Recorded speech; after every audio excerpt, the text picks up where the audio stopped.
कहा जाता है कानून की नज़र में सब बराबर हैं, लेकिन ये कहाँ जाता है? कॉन्स्टिट्यूशन में। यस, कॉन्स्टिट्यूशन में, फंडामेंटल राइट्स में। नमस्ते, हम पढ़ रहे हैं इंडियन पॉलिटी, और इंडियन पॉलिटी की सीरीज में आज हम पढ़ रहे हैं फंडामेंटल राइट्स वाला चैप्टर, जिसमें हम आज पढ़ेंगे राइट टू इक्वालिटी के under first fundamental right, that is equality before law and equal protection of laws, article 14 of Indian constitution. हम सबसे पहले इक्वालिटी बिफोर लॉ को एक्सप्लेन करेंगे, इक्वल प्रोटेक्शन ऑफ लॉज को पढ़ेंगे, रूल ऑफ लॉ को पढ़ेंगे। तो आर्टिकल 14 को इस वीडियो में हम अच्छे से डिटेल में पढ़ेंगे। देखिए, आप सब जानते हैं कि हमारे जो फोर फादर्स थे जिन्होंने कॉन्स्टिट्यूशन लिखा है, एक्चुअली में वो सब ऑलमोस्ट वकील थे, लॉयर्स थे। तो बहुत ही लीगल लैंग्वेज में लिखा गया, और इसका एक डीमेरिट भी बोल सकते हैं ये कि ये बहुत ज़्यादा डिफ़िकल्ट है to understand by ordinary people, क्योंकि ये लिखा गया है लीगल लैंग्वेज में। लेकिन फिर भी हमारे पढ़ने के हिसाब से जितना इंपॉर्टेंट होगा उतना एक्सप्लेन करूंगी, और उतना ही समझना हमारे लिए ज़रूरी है। आखिर हम लॉ तो कर नहीं रहे, राइट? तो सबसे पहले पिछली वीडियो का एक क्विक रिवाइज करते हैं। कॉन्स्टिट्यूशन के पार्ट 3 में आते हैं फंडामेंटल राइट्स, आर्टिकल 12 से लेके आर्टिकल 35 तक। आर्टिकल 12 में स्टेट को डिफाइन किया गया कि स्टेट वर्ड का मतलब क्या है, और इन लेमैन लैंग्वेज आर्टिकल 13 बोलता है कि कोई भी कानून जो फंडामेंटल राइट्स के डेरोगेटरी होगा वो नल एंड वॉइड हो जाएगा। इसके बाद आर्टिकल 14 से 18 बात करता है राइट टू इक्वालिटी के बारे में, फिर आएगी right to freedom 19 to 22, right against exploitation 23-24 article, right to freedom of religion article 25-28, culture and educational rights article 29-30, right to property article 31 में आता था, जो बाद में डिलीट कर दिया गया। कब डिलीट किया गया था? 44th कॉन्स्टिट्यूशनल अमेंडमेंट एक्ट 1978 से, और अब वो लीगल आर्टिकल है, लीगल राइट है, सॉरी, आर्टिकल 300A के under part 12 of Indian constitution में। और फिर 7th या अब 6th right to constitutional remedies आता है आर्टिकल 32। तो इस तरह से प्रेजेंटली हमारे पास 6 फंडामेंटल राइट्स हैं, और ये फंडामेंटल राइट्स हैं जस्टिसिएबल, यानी अगर इनमें से किसी का भी वायलेशन होता है, हमें फंडामेंटल राइट नहीं मिल रहा है, तो इसके एनफोर्समेंट के लिए हम कोर्ट्स के पास जा सकते हैं, और हम फंडामेंटल राइट्स के केस में तो डायरेक्टली सुप्रीम कोर्ट के पास भी जा सकते हैं। अब हम बात करते हैं आर्टिकल 14 के बारे में। अगर आप पहली बार ये पढ़ रहे हैं तो आपको कॉम्प्लिकेटेड लगेगा, तो 2-3 बार पढ़ना पड़ेगा, राइट? तो आर्टिकल 14 बोलता है इंडियन कॉन्स्टिट्यूशन में state shall not deny to any person equality before the law or the equal protection of the laws within the territory of India। सबसे पहले तो आपको ये भी पता होना चाहिए कि कुछ फंडामेंटल राइट सिर्फ हमें यानी सिटीजन्स ऑफ इंडिया को मिले हैं, और कुछ ऐसे हैं जो फॉरेनर्स को भी मिलते हैं, पर फॉरेनर्स को सारे राइट्स नहीं मिलते। तो ये जो आर्टिकल 14 है ये फॉरेनर्स के लिए भी है और हमारे लिए भी है, दोनों के लिए, बोथ सिटीजन्स एंड फॉरेनर्स, और कई बार ये पेपर में पूछ लिया जाता है। सो आर्टिकल 14 बोलता है the state shall not deny to any person equality before the law और the equal protection of the laws within the territory of India. India के टेरिटरी में स्टेट किसी भी इंसान को मना नहीं कर सकता इक्वालिटी बिफोर द लॉ और the equal protection of the laws के लिए। अब ये सब है क्या, इसको बारी बारी से इस टर्मिनोलॉजी को समझते हैं। सबसे पहले डिफाइन करते हैं स्टेट वर्ड को। स्टेट वर्ड कहाँ डिफाइन किया हुआ है? आर्टिकल 12 ऑफ इंडियन कॉन्स्टिट्यूशन में, जहाँ पर बोलते हैं कि चाहे इंडिया की पार्लियामेंट है, चाहे इंडिया की लेजिस्लेचर है, चाहे एग्जीक्यूटिव है, गवर्नमेंट है, यूनियन गवर्नमेंट है, सेंट्रल गवर्नमेंट है, लोकल अथॉरिटीज़ हैं, स्टैट्यूटरी अथॉरिटीज़ हैं, पंचायत हैं, डिस्ट्रिक्ट बोर्ड्स हैं, कुछ भी हैं, वो सब आते हैं स्टेट डेफिनेशन के अंडर। तो स्टेट का मतलब है कोई भी अथॉरिटी। तो इक्वालिटी बिफोर द लॉ के लिए आपके साथ डिस्क्रिमिनेशन या इसका वायलेशन या पंचायत करे या कोर्ट करे या स्टेट गवर्नमेंट करे या सेंट्रल गवर्नमेंट करे, कोई भी करे, वो आपके फंडामेंटल राइट्स का वायलेशन होगा, और इस फंडामेंटल राइट के वायलेशन के लिए आप फिर कोर्ट में जा सकते हो। तो कोई भी स्टेट मतलब कोई भी अथॉरिटी जो स्टेट डेफिनेशन के अंडर आती है आर्टिकल 12 ऑफ इंडियन कॉन्स्टिट्यूशन में। फिर इसके बाद दूसरा वर्ड जो इम्पॉर्टेंट है वो है पर्सन। यहाँ पर्सन वर्ड का मतलब है लीगल पर्सन। लीगल पर्सन मतलब सिटीजन, इंडिविजुअल, कोई statutory corporation, company, factory, societies, कोई भी लीगल पर्सन जो लीगल पर्सन की डेफिनेशन के अंडर आता है। तो लीगल पर्सन कोई इंसान भी हो सकता है और कोई कंपनी या अथॉरिटी, जिसको आर्टिफिशियल पर्सन भी बोलते हैं, वो भी हो सकता है। इसका सीधा मतलब है कि लीगल पर्सन का मतलब है कि कोई भी पर्सन या थिंग कौन सी जो ह्यूमन की तरह काम कर सकती है। वो काम कौन से हैं? जैसे कॉन्ट्रैक्ट साइन कर सकती है, प्रॉपर्टी को ओन कर सकती है, स्यू कर सकती है। इसमें कौन सी आएंगी? जैसे कंपनीज हैं, फैक्ट्रीज हैं, लीगल रजिस्टर्ड सोसाइटीज़ हैं, एट्सेट्रा, राइट। तो वो लीगल पर्सन की कैटेगरी में आती है। अब वो भी 2-3 टाइप के होते हैं। जैसे जो पर्सन है वो ह्यूमन पर्सन होगा लीगल पर्सन के अंडर, और जो कंपनी है या कुछ भी है जो आर्टिफिशियल है वो ज्यूरिडिकल पर्सन्स होंगे, like government agencies, corporation, societies, companies etcetera. So natural person and juridical persons, right. तो अभी तक हम इतना समझ आए कि स्टेट मतलब कोई भी अथॉरिटी और पर्सन मतलब कोई भी लीगल पर्सन। इसके बाद है इक्वालिटी बिफोर द लॉ। ये कॉन्सेप्ट आया था ब्रिटेन से, इसलिए इसको ब्रिटिश ओरिजिन बोलते हैं।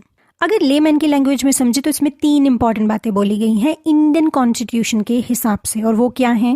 पहली बात, किसी भी स्पेशल प्रिविलेज का ना होना किसी भी पर्सन के फेवर में। पर्सन मतलब जो डेफिनेशन में अभी हमने समझा वो, the absence of any special privilege in favour of any person. Second, equal subjection of all the person to the ordinary law, कानून के समक्ष समान अधीनता। और तीसरा important thing, no person is above the law.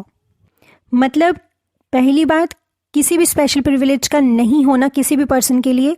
दूसरा इंपॉर्टेंट है, सभी कानून के समान अधीन है। और तीसरी इंपॉर्टेंट बात है, कानून से ऊपर कोई भी नहीं है।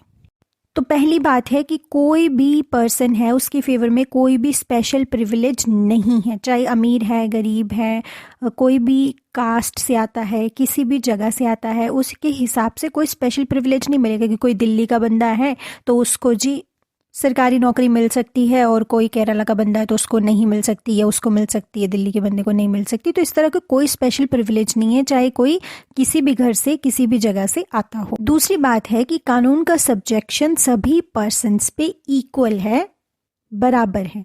मतलब सब लोग कानून के अधीन है, और वो अधीनता भी समान है कि सेम कानून एक पे लागू हो रहा है वही दूसरे पे भी सेम लागू होगा।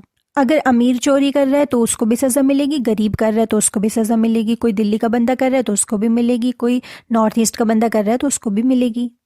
तीसरी बात है कि कोई भी पर्सन, रिच, पुअर, हाई, लो, ऑफिशियल, नॉन ऑफिशियल, कोई भी पर्सन है वो कानून से ऊपर नहीं है। कानून सबसे ऊपर है, कानून से ऊपर कोई नहीं है। सो ये है इक्वालिटी बिफोर लॉ का कॉन्सेप्ट, और ये ब्रिटिश ओरिजिन का है, और ये नेगेटिव इन नेचर है। क्यों? क्योंकि स्टेट की अथॉरिटी के ऊपर एक ऑब्लिगेशन लगा रहा है, ये स्टेट की ड्यूटी है, तो उसकी पावर्स के ऊपर एक रिस्ट्रिक्शन है, इसलिए नेगेटिव नेचर का बोलते हैं इसको। अब ये इक्वालिटी बिफोर लॉ का जो कॉन्सेप्ट है ये एक्चुअली में रूल ऑफ लॉ के कॉन्सेप्ट का एक एलिमेंट है।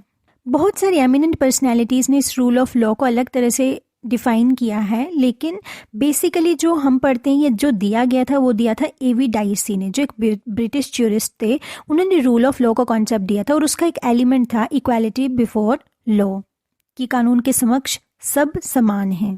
तो एक्चुअली एवी डाइसी ने 3 एलिमेंट्स बताए थे रूल ऑफ लॉ के। वो 3 एलिमेंट्स हैं। पहला है एब्सेंस ऑफ आर्बिट्रेरी पावर्स, मतलब मनमानी कोई पावर नहीं होगी। अगर किसी ने कोई कानून तोड़ा है, उसका ब्रीच किया है, तभी उसको पनिशमेंट मिलेगी। ऐसे नहीं मजाक में मन किया राजा महाराजा की तरह कि उसको पनिशमेंट दे दो तो उसको पनिशमेंट दे दी। कि आज किसी महाराजा का मूड बहुत अच्छा है तो किसी ने मर्डर भी किया तो उसको भी बोल दिया कि चले जाओ तुम, और नहीं है अच्छा तो बोल दिया किसी ने चोरी भी करी तो उसके भी हाथ कटवा दिए या सूली पर चढ़ा दिया। ऐसा नहीं होगा। एब्सेंस ऑफ आर्बिट्रेरी पावर की कोई आर्बिट्रेशन नहीं है। किसी ने कानून तोड़ा है तो पनिशमेंट मिलेगी, और पनिशमेंट भी एक पैटर्न में मिलेगी। दूसरी बात है इक्वालिटी बिफोर द लॉ, मतलब कानून के सामने सब बराबर हैं, सबके ऊपर कानून सेम तरह से लागू होगा, चाहे वो रिच है, पुअर है, कुछ भी है। एवी डाइसी का मानना था कि कोई भी इंसान है वो कानून से ऊपर नहीं है, वो चाहे कोई भी प्रधानमंत्री हो, चाहे कोई एक छोटा क्लर्क हो, कोई भी ऑर्डिनरी हो। कानून का सब्जेक्शन जो है वो इक्वल होना चाहिए, और यही कॉन्सेप्ट हमने लिया भी है इक्वालिटी बिफोर द लॉ में। The equal subjection of all person to the ordinary law of the land administrated by ordinary law courts. Ordinary law of the land, land का ऑर्डिनरी लॉ जिसको administrated कौन करते हैं? Ordinary law courts. वो law सबके ऊपर equal subjection रखेगा। ये बोलना है इस पॉइंट का। तीसरी बात जो एवी डाइसी बोलते थे, वो बोलते थे कि इंडिविजुअल का जो भी राइट्स हैं वो पहले कोर्ट्स डिफाइन करेंगे, वो खुद डिफाइन करेंगे और फिर हम उसको एनफोर्स करेंगे और फिर हम कॉन्स्टिट्यूशन बनाएंगे। मतलब हमारे राइट्स पहले हमें पता होंगे कि हम क्या राइट्स चाहते हैं और उसके बाद कॉन्स्टिट्यूशन बनेगा, ना कि कॉन्स्टिट्यूशन हमें राइट्स देगा। ये एवी डाइसी का बोलना है। लेकिन इंडिया इस सिस्टम को फॉलो नहीं करता। हमारे पहले कॉन्स्टिट्यूशन बन गया था, उसमें फंडामेंटल राइट्स हैं और उसमें जो फंडामेंटल राइट्स हैं उसके हिसाब से हम देखते हैं कि हमारे पास ये वाला फंडामेंटल राइट है और इसकी एनफोर्समेंट के लिए हम कोर्ट्स के पास जा सकते हैं। तो ये वाला कॉन्सेप्ट, ये वाला पॉइंट हमारे यहाँ पर रूल ऑफ लॉ का नहीं आता है। So third point Indian system में नहीं है, लेकिन फर्स्ट और सेकंड पॉइंट तो इंडियन सिस्टम में है। अब यहाँ से एक बहुत इंपॉर्टेंट क्वेश्चन बनता है कि article 14 basic structure of constitution का पार्ट है या नहीं है। तो actually rule of law is a part of basic structure of the constitution. इसलिए अगर कोई भी अमेंडमेंट भी की जाएगी तो ये रूल ऑफ लॉ को अमेंड नहीं किया जा सकता, डिस्ट्रॉय नहीं किया जा सकता, क्योंकि बेसिक स्ट्रक्चर कॉन्स्टिट्यूशन का पार्ट है, बेसिक स्ट्रक्चर डॉक्ट्राइन का। इसके अलावा फिर दूसरा कॉन्सेप्ट आता है और दूसरा कॉन्सेप्ट है इक्वल प्रोटेक्शन ऑफ लॉज। ये एक पॉजिटिव कॉन्सेप्ट माना जाता है। इसमें भी तीन मेन बातें बोली गई। पहली बात तो ये बोली गई है कि इक्वल सर्कमस्टांसेस में आप इक्वल ट्रीटमेंट दोगे, चाहे आप कोई प्रिविलेजेस दे रहे हैं या कोई लाइबिलिटीज इम्पोज कर रहे हैं, कुछ भी कर रहे हैं, आप इक्वल ट्रीटमेंट करेंगे अगर इक्वल सर्कमस्टांसेस हैं तो। फॉर एग्जाम्पल जैसे गवर्नमेंट्स की कई स्कीम्स आती हैं कि ये पर्टिकुलर ग्रुप के लिए स्कीम है, तो उसमें इनकम क्राइटेरिया एक चीज़ होती है। तो जिसकी इनकम एक जैसी है, ये एक विद इन सर्टेन लिमिट्स है, उसके लिए कोई पर्टिकुलर स्कीम आई हुई है, तो वो क्या हुआ, इक्वल सर्कमस्टांसेस वाले लोगों के साथ इक्वल तरह का ट्रीटमेंट। किस टर्म में, प्रिविलेज देने के टर्म में, कि प्रिविलेज दिया। जैसे फॉर एग्जाम्पल किसान सम्मान निधि है, तो उसमें एक पर्टिकुलर इनकम लिमिट है, कुछ और पॉइंट्स हैं जैसे इतना लैंड होना चाहिए एटसेट्रा, तो फिर उसके बाद गवर्नमेंट की तरफ से उनको अमाउंट ऑफ मनी दी जा रही है। So the equality of the treatment under equal circumstances, ये एक स्कीम की तरह से बोला, बट कोई भी जनरल सिचुएशन में भी इक्वल ट्रीटमेंट की बात करता है, इक्वल प्रोटेक्शन ऑफ लॉज। जैसे साल की आपकी जितनी इनकम बनती है उस हिसाब से टैक्स लगता है, तो इसका मतलब ये थोड़ी कि 10 लाख कोई साल का कमा रहा है तो उसके ऊपर भी सेम टैक्स लगेगा, कोई 10 करोड़ कमा रहा है तो उसके ऊपर से भी सेम टैक्स लगेगा। टैक्स स्लैब्स बने हुए हैं, उस हिसाब से टैक्स लगता है। तो किसी के सर्कमस्टांसेस के हिसाब से उसके साथ ट्रीटमेंट किया जा सकता है। सर्कमस्टांसेस के बेसिस पे इक्वालिटी ऑफ ट्रीटमेंट होगा, इक्वल सर्कमस्टांसेस पे, ऐसे नहीं, आर्बिट्रेरी नहीं। दूसरा है the similar application of the same laws to all persons who are similarly situated. वही कि धोखाधड़ी करी तो पर्टिकुलर धारा ही लगेगी, चोरी करी तो पर्टिकुलर धारा ही लगेगी, चाहे अमीर पे लगे चाहे गरीब पे लगे, जिसने किया है उसके ऊपर लगेगी, सेम सिचुएशन में जिसने भी जो भी किया है। थर्ड पॉइंट है the like should be treated alike without any discrimination. ये बहुत ही ब्यूटीफुल कॉन्सेप्ट है कि like should be treated alike. इसका मतलब है कि सबको समानता देनी है, पर सब समान है तो नहीं ना। हम सबको इक्वल तब बना सकते हैं या हम सबको इक्वालिटी तब दे सकते हैं जब सब सेम कंडीशन में हो। फॉर एग्जाम्पल अगर कोई दीवार है वो 10 फुट की है, राइट, और हम उसके बराबर होना है कि हमें 10 फुट का बनना है, तो किसी की हाइट 5 फुट है तो उसको 5 फुट नीचे से सपोर्ट देना पड़ेगा, तब वो 10 फुट तक पहुंचेगा। कोई 6 फुट का है तो उसको 4 फुट चाहिए, कोई 6.5 फुट का है तो उसको अकॉर्डिंगली वैसे चाहिए, कोई 4 फुट का ही है तो उसको 6 फुट का सपोर्ट चाहिए। तो जब सबकी हाइट इक्वल नहीं तो सबको सपोर्ट भी इक्वल नहीं मिल सकती। और ये फ़र्क है इक्वालिटी और इक्विटी में। इक्वालिटी का मतलब सबको इक्वल बनाना, इक्वल ट्रीट करते हुए, लेकिन इक्विटी का मतलब है कि सबको डिफरेंट वे में ट्रीट करना according to the needs. For example हम चाहते हैं कि सोसाइटी में मैन और वुमेन को इक्वल राइट्स मिले, लेकिन इसका ये मतलब तो नहीं कि मैन और वुमेन इक्वल हैं। दोनों में सर्टेन यूनिकनेस है। हिस्टोरिकली वुमेन पोजीशन इतनी अपलिफ्टेड नहीं थी सोसाइटी में, तो उसको अपलिफ्ट करने के लिए वुमेन रिजर्वेशन लाई गई। खैर वो हम धीरे धीरे पढ़ते चलेंगे, लेकिन अभी तक इतना कि the like should be treated alike without any discrimination. I hope आप इसको समझ गए हैं। सो ये जो इक्वल प्रोटेक्शन ऑफ लॉज का कॉन्सेप्ट है ये अमेरिकन कॉन्स्टिट्यूशन से लिया गया है, जबकि इक्वालिटी बिफोर द लॉ ये ब्रिटिश ओरिजिन का है। तो इक्वल प्रोटेक्शन ऑफ लॉज ये सब की बात करते हैं कि इक्वल सर्कमस्टेंसेस में सबसे इक्वल ट्रीटमेंट करो, सेम लॉ होगा सबके ऊपर apply, like should be treated alike. तो ये नेगेटिव नहीं है, ये पॉजिटिव कॉन्सेप्ट हम मानते हैं इसको। और सुप्रीम कोर्ट ने भी फिर टाइम टू टाइम बोला कि आर्टिकल 14 जो आपको बोल रहे हैं कि equality before the law and equal protection of laws, इसका ये मतलब नहीं है कि हम सबको इक्वली ट्रीट करेंगे, नहीं। उन्होंने सुप्रीम कोर्ट ने बोला था कि equals and unequals are treated differently. तो ये था हमारा आर्टिकल 14। और आर्टिकल 14 में कुछ एक्सेप्शंस भी हैं कि इक्वालिटी कहाँ कहाँ नहीं है, वो हम नेक्स्ट वीडियो में देखेंगे। ये वीडियो बहुत बड़ी हो गई है। So till then, thank you.